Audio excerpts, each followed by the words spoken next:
कि तोहरा बिन जियल ना जाए अरे कहीं कसम खा जाए देव तब न रोग जाए अरे कौन रोग दे कंचन भाई अरे कौन रोग दे नैना लड़ा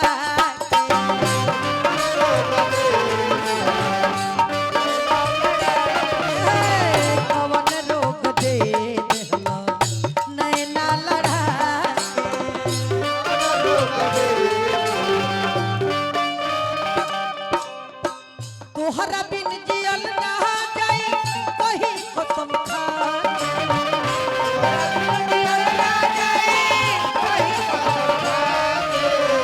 तोहरा बिन जियल ना जाए कहीं कसम खा के जानता नहीं रंग लाती है मेहंदी सूख जाने के बाद नागेंद्र बाबू रंग लाती है मेहंदी सूख जाने के बाद निर्मला अब याद आती है दूर जाने के बाद सिवान ढाला ये बड़ा याद आवता कि कौन रोग दे नैना लड़ा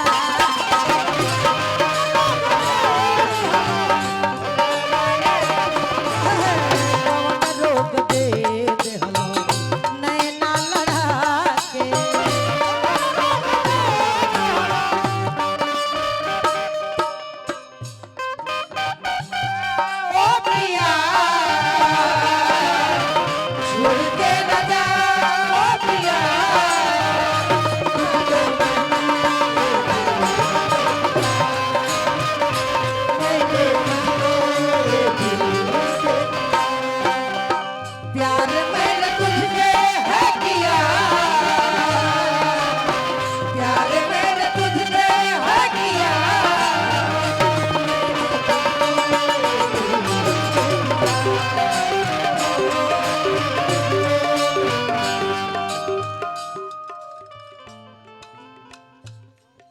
राजन यादव जी के भतीजा संदीप यादव जी बहुत बहुत रुपया का आशीर्वाद मिलल।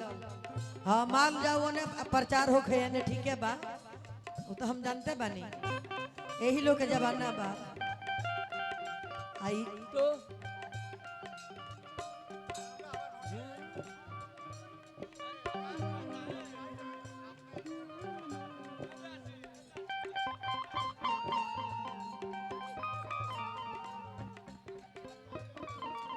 हजारों हजार का आशीर्वाद है भगवान से शुभकामनाएं प्रतीक्षा रही।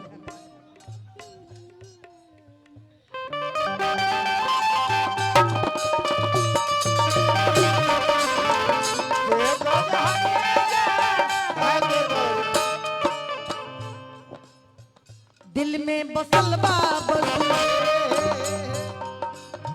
तोहरी सुरतिया मनवा के मोहले बाबा मोहनी मूर्तिया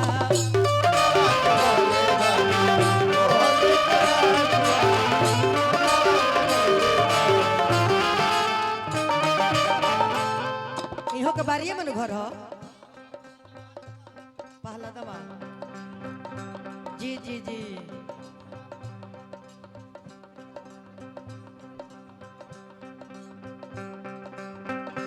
देखी तनी मनी के देख ले बन लेके चिन्हनी हो जी जी ना ठीक बा ठीक बा देखी उस समय का रहे आज समय का बा हाँ भगवान करावे ले ना समय केहू के नहीं छोड़ ले समय के अनुसार सब बा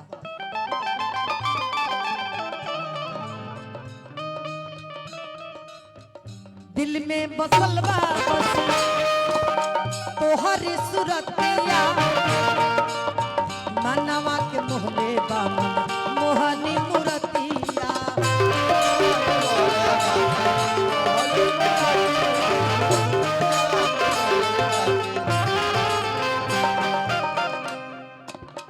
एक पल रहल ना जाए हो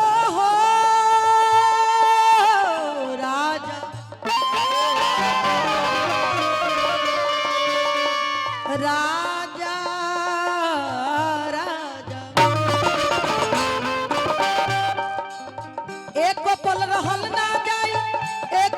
रहल ना जाई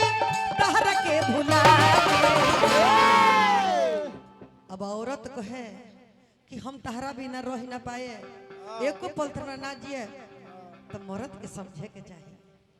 लेकिन हाथी पर चढ़े वाला धरती पर जरूर आवेला आज जमीन पर रहेला उ ना गिरेला कबो हमें माटी से उठल बानी ई मिट्टी के प्रणाम करतन जे आज ई मिट्टी के दिन से हम यहाँ पहुंचल बानी एक पल रहल ना जाई एक पल रहल ना जाई तहरा के भुला आ कौन रोग दे नैना लड़ा कौन रोग दे नैना लड़ा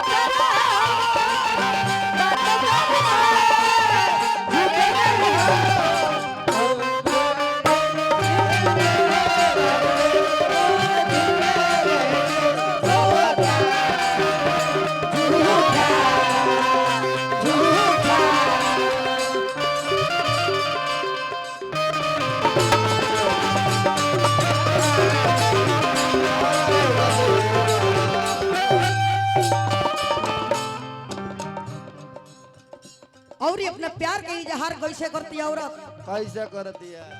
बांधल बतो से मोरा सनहिया के डोर हो तोहरे हवाले सारे उमरिया मोर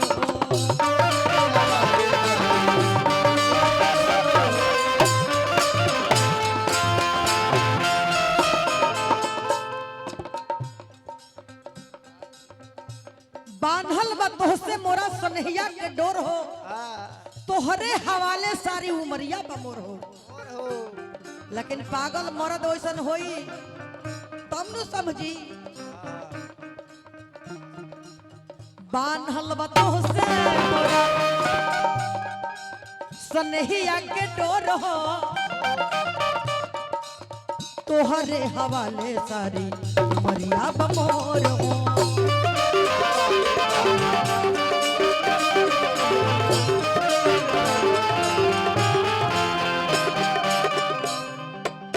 जिंदगी संवार जाए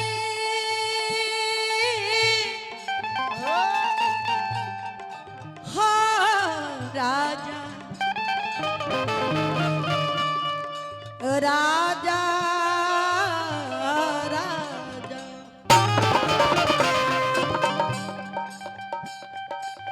जिंदगी संवर जाए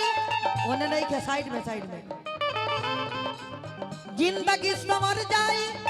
जिंदगी संवर जाए बस तोहरा के कौन रोग दे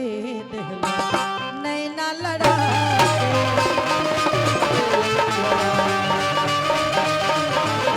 कौन रोग दे